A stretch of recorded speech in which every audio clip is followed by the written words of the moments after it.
एक जंगल में एक बरगद के पेड़ पर एक चील रहती थी और उसी के पास में वहीं झाड़ी में एक सियारिन भी रहती थी। दोनों अच्छे दोस्त थे। चील जो कुछ भी खाने को लेकर आती उसमें से सियारिन को भी खाने को देती। सियारिन भी ठीक ऐसा ही करती। एक बार जंगल के पास एक गांव में कुछ औरतें ज्योतिया के पूजा की तैयारी कर रही थीं। चिल्हों ने उस पूजा को बड़े ध्यान से देखा और इस बारे में अपनी दोस्त सियारिन को भी बताया। चिल्हों और सियारिन दोनों ने सोचा कि यह व्रत हम दोनों भी करेंगे। हम इंसान नहीं हैं तो क्या हुआ, लेकिन संतान तो हमारे भी है। फिर नदी किनारे चिल्हों और सियारिन गए और दोनों नदी में स्नान कर महिला सब जो पूजा पाठ करके गई थी उसी से दोनों ने पूजा किया और व्रत रखा। इस बीच उसी गांव में एक बच्चा मर गया तो उसके परिजन रात में उसका अंतिम संस्कार कर चले गए। यह दृश्य दोनों देख रहे थे। चिल्हों ने तो पूरे श्रद्धा से जितिया व्रत किया, लेकिन भूख प्यास से व्याकुल सियारिन को जब बर्दाश्त नहीं हुआ तो उसने जंगल में जाकर मांस और हड्डी पेट भरकर खाया। चिल्हों ने हड्डी चबाने की आवाज सुनी तो इस बारे में सियारिन से पूछा तो उसने सारी बात बता दी। चिल्हों ने सियारिन को खूब डांटा और कहा कि जब व्रत नहीं हो सकता तो इसका संकल्प क्यों लिया था। सियारिन का व्रत भंग हो गया, लेकिन चिल्हों ने विधि विधान ये व्रत पूरा किया। कुछ दिन बाद चिल्हों और सियारिन दोनों की मृत्यु हो गई और अगले जन्म में चील और सियारिन दोनों मानव के रूप में जन्म लिया। दोनों सगी बहन थीं। बड़ी बहन का नाम कर्पूरावती और छोटी का नाम शिलावती रखा गया। वह दोनों बड़ी हुई तो बड़ी बहन कर्पूरावती की शादी राजकुमार के साथ हुई और छोटी बहन शिलावती की शादी एक ब्राह्मण के घर में हुई। दोनों बहन को 7 पुत्र हुए।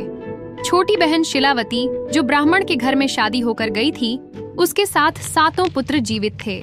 सब अपना खुशहाल जीवन जी रहे थे, लेकिन बड़ी बहन कर्पूरावती के सभी पुत्र एक एक करके मर गए।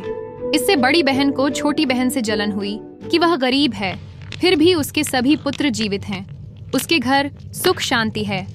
हम राजा हैं, हमारे घर में सब कुछ है, फिर भी हमारे पुत्र जीवित नहीं होते हैं। जरूर मेरी छोटी बहन डायन है, जादू टोन करती है, इसलिए इसके पुत्र जीवित हैं। इसके बाद बड़ी बहन ने प्लान बनाया कि अब इसके बेटों को मार ही देते हैं, फिर दोनों के बच्चे नहीं रहेंगे।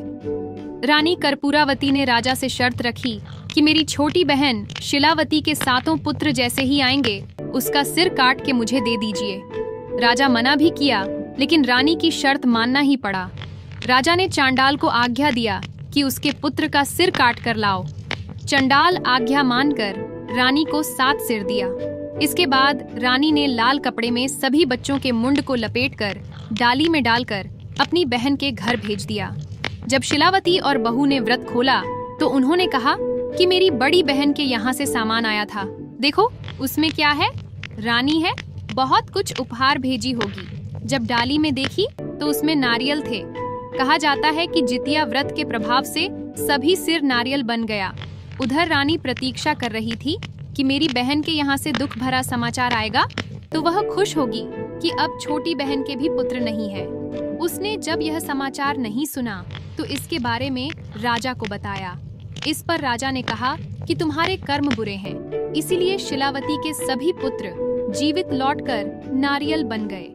अगले वर्ष रानी वाली बहन ने अपनी छोटी बहन से कहा कि तुम मेरे यहाँ आकर व्रत करो, क्योंकि तुम्हारे सारे पुत्र जीवित हैं और मेरे क्यों नहीं। इसके बाद शिलावती ने पूर्व जन्म की घटना सुना दी।